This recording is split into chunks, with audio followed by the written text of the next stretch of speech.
Shalom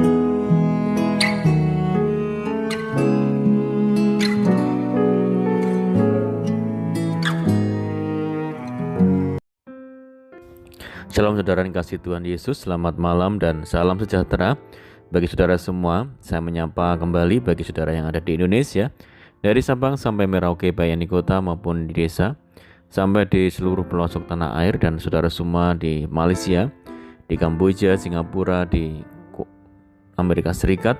Senang sekali kembali menjumpa saudara pada saat ini. Kiranya damai sejahtera dan sukacita daripada Roh Kudus melimpah dalam hati dan kehidupan saudara semuanya, dan saudara semua dalam keadaan sehat selalu, puji Tuhan. Selamat datang kembali di Pokok Anggur bersama saya Yosia Krisbianto. Mari saudaraku, sebelum kita bersama-sama merenungkan firman Tuhan, mari kita satu di dalam doa. Bapa di surga, Bapa yang baik, yang penuh dengan kasih dan karunia, Bapa yang kami muliakan dalam nama Tuhan Yesus, kami mengucap syukur oleh karena pertolongan dan penyertaan Tuhan di sepanjang hari ini, sehingga kami boleh dimampukan Tuhan untuk melewati hari ini, hari pemberian Tuhan untuk melakukan tugas tanggung jawab kami. Itu semua karena berkat pertolongan daripada Tuhan. Dan pada saat ini kami kembali Tuhan rindu untuk merenungkan firman Tuhan. Mari ya Tuhan, berbicaralah kepada setiap kami, urapi kami dan jamah hati kami, sehingga kami memahami maksud firman Tuhan. Terima kasih Tuhan, kami siap merenungkan firman-Mu hanya di dalam nama Tuhan Yesus Kristus kami berdoa. Amin. Baik saudaraku, pembacaan firman Tuhan pada saat ini terambil di dalam Roma 8 ayat yang ke-28. Demikian bunyi firman Tuhan. Kita tahu sekarang bahwa Allah turut bekerja dalam segala sesuatu untuk mendatangkan kebaikan bagi mereka yang mengasihi Dia, yaitu bagi mereka yang terpanggil sesuai dengan rencana Allah. Puji Tuhan.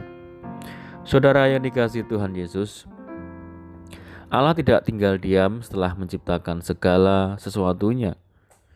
Allah tidak membiarkan manusia begitu saja, tetapi Allah turut bekerja untuk mendatangkan kebaikan bagi setiap manusia.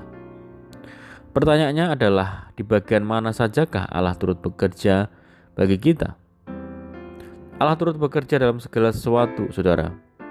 Kata segala sesuatu berarti segala situasi dan kondisi, termasuk hal-hal yang buruk dan tidak mengenakkan sekalipun. Karena itu penting sekali kita belajar memahami cara Tuhan bekerja. Karena Ia tidak pernah menjanjikan bahwa hidup orang percaya itu bebas dari masalah. Ingat saudara, tanpa melewati ombak dan gelombang, tidak akan pernah dihasilkan seorang nahkoda kapal yang sangat handal. Justru di balik masalah selalu ada maksud dan rencana Tuhan yang indah. Salah satunya adalah untuk menarik kita untuk semakin mendekat dan melekat kepada Tuhan, dan semakin belajar untuk bergantung hidup kepada Tuhan. Saudara yang kasih Tuhan Yesus, jika masalah, ujian atau penderitaan itu seizin Tuhan, hal itu pasti akan mendatangkan segala kebaikan bagi kita. Di dalam Ayub 5 ayat yang ke-17-18 mengatakan, sebab itu janganlah engkau menolak didikan yang maha kuasa, karena dialah yang melukai tetapi juga yang membebat. Dia yang memukuli tetapi yang tangannya menyembuhkan pula. Sebaliknya, jika segala sesuatunya berjalan dengan baik dan mulus, seringkali membuat kita itu terlena. Iman kita pun tidak bisa bekerja secara maksimal. Namun harus kita ingat bahwa yang pertama, Allah tidak pernah bekerja dengan memakai jalan pintas. Bagi Allah, proses lebih penting daripada jawaban doa-doa kita. Seringkali kita mau cepat untuk selesai dan serba instan. Tetapi Tuhan mau agar kita menjalani prosesnya. Karena Tuhan tahu kita mampu jikalau kita percaya. Ada banyak contoh di Alkitab orang-orang yang hidup dalam proses, bukan serba cepat atau instan. Misalnya Musa. Musa ingin cepat menjadi seorang pemimpin, tetapi apa yang terjadi? Untuk dia menjadi seorang pemimpin, Tuhan harus membawa dia ke padang gurun selama 40 tahun untuk memimpin bangsa Israel yang tegar tengkuk. Dari sinilah kita melihat bagaimana Tuhan mempersiapkan Musa selama 40 tahun. Yang kedua adalah Allah mau memakai setiap potensi yang kita miliki. Tuhan tidak pernah memberikan yang terbaik pada orang yang malas dan tidak mau bekerja, saudara. Janganlah kita bermimpi bahwa Tuhan mau mengerjakan yang terbaik bagi masa depan seseorang jika kita hanya tidur, malas dan bersantai-santai di rumah. Tuhan mau ada usaha yang harus kita lakukan. Pertanyaan terakhir adalah kepada siapa sajakah Allah turut bekerja untuk mendatangkan kebaikan itu? Yang pertama adalah kepada orang yang mengasihi Tuhan. Di saat persoalan hidup datang dalam hidup kita, entah itu menyangkut keluarga, bisnis, keuangan, pekerjaan, ataupun pelayanan yang kita hadapi, pertama, apa yang menjadi respon kita kepada Tuhan? Apakah kita tetap mengasihi Dia? Seringkali kita marah dan diam atau putus asa, tidak lagi mau berdoa, kita mulai tidak percaya, dan sebagainya.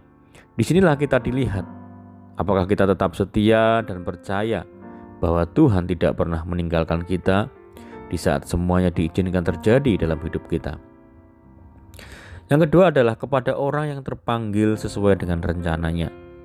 Orang yang hidup dalam rencana Tuhan adalah orang yang tidak akan pernah goyah sekalipun usaha mereka hancur, sekalipun persoalan rumah tangga tidak kunjung selesai, atau pelayanan mereka tidak ada perubahan. Tapi dia tetap percaya dan tetap menjalani dengan iman, bukan menjauhkan diri dari pelayanan. Dia tetap akan berusaha dan tetap bekerja, karena kita percaya bahwa Tuhan sanggup mengubah keadaan ini menjadi sesuatu yang baik. Karena segala sesuatunya bekerja bersama-sama untuk mendatangkan kebaikan bagi kita. Oleh karena itu, saudaraku, yakinilah bahwa Allah turut bekerja untuk mendatangkan kebaikan bagi setiap kita. Amin, puji Tuhan. Mari kita berdoa. Bapa di surga, Bapa di dalam nama Tuhan Yesus, terima kasih Tuhan buat firman-Mu. Kami bangga dan bersyukur sebab Tuhan yang selalu bekerja bagi kami untuk mendatangkan kebaikan, bahwa kami ya Tuhan untuk masuk dalam setiap rencana Tuhan. Terima kasih Tuhan. Dan saat ini kami berdoa bagi saudara kami yang mendengar program ini dimanapun berada, baik di dalam negeri maupun di luar negeri. Saudara kami yang di perantauan, Tuhan yang memberkati mereka, Tuhan teguhkan hati mereka untuk senantiasa kuat di dalam Tuhan. Tuhan menjamah, menyembuhkan setiap saudara kami yang terbaring sakit di dalam nama Tuhan Yesus.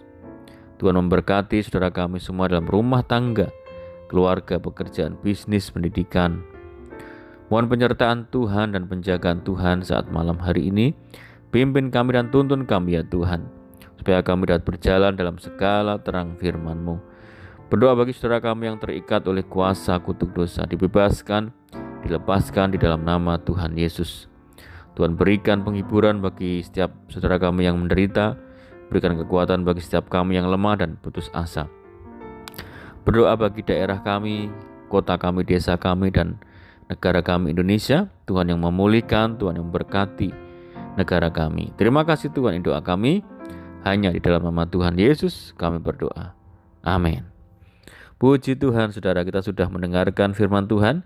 Saya percaya saudara semua diberkati, tetap bersuka cita dalam Tuhan, mengandalkan Tuhan. Sampai jumpa di renungan berikutnya. Saya ucapkan selamat malam. Tuhan Yesus memberkati. Haleluya.